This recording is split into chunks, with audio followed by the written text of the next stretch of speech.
La chirurgie bariatrique consiste à faire maigrir le patient. C'est une chirurgie de santé, ce n'est pas une chirurgie esthétique. L'esthétique vient après pour la sculpture du corps.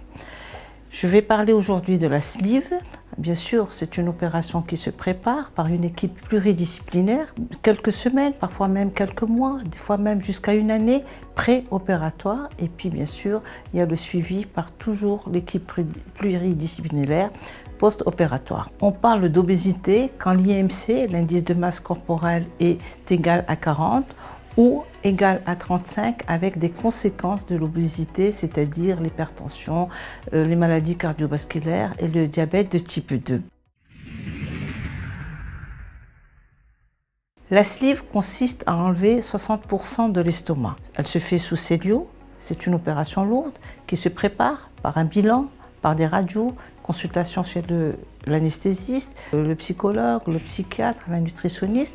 Donc le médecin sous cellio et par caméra, il enlève 60% de l'estomac, il coupe, il aggrave, il coupe, il aggrave, il retire ce petit bout d'estomac comme on retire une vésicule.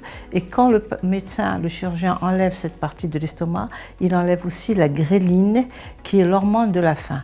C'est une hormone volumétrique, c'est-à-dire c'est une hormone qui demande au cerveau de remplir l'estomac.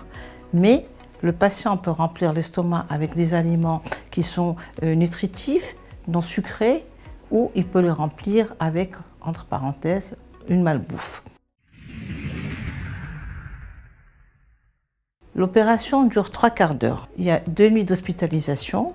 Le patient sera mis sous régime liquide puis mixé pendant 4 semaines pour permettre surtout une cicatrisation de l'estomac. Le régime liquide n'est pas désagréable, mais il faut l'accepter. C'est pour éviter surtout les fistules et une excellente cicatrisation de l'estomac.